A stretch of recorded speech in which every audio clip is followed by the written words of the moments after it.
¿Su pluma estilográfica ha dejado de escribir? No pasa nada, aquí le daremos unos consejos para solucionarlo en casa. En este caso, utilizamos una edición especial de Lamy equipada con sección de agarre y un plumín de acero intercambiable.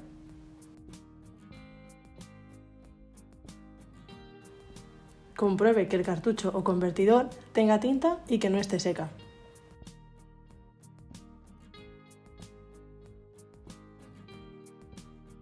Y asegúrese de que el cartucho o el convertidor esté bien colocado.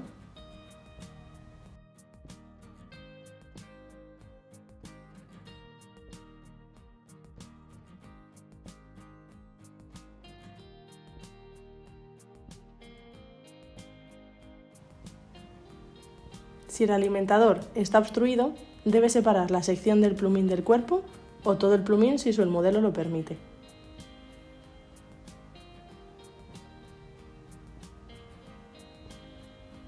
Déjelo en un vaso de agua tibia con una gota de jabón neutro durante un par de horas.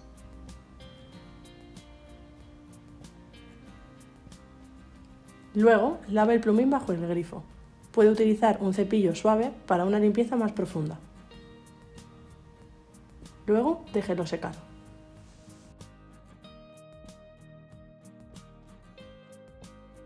Al final, el mejor remedio es evitar que se obstruya el plumín. Siempre guarda la pluma con el plumín hacia arriba, así se evita que la tinta quede en contacto con el alimentador.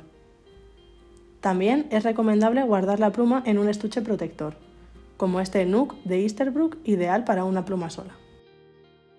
Y por supuesto, nunca se olvide de disfrutar.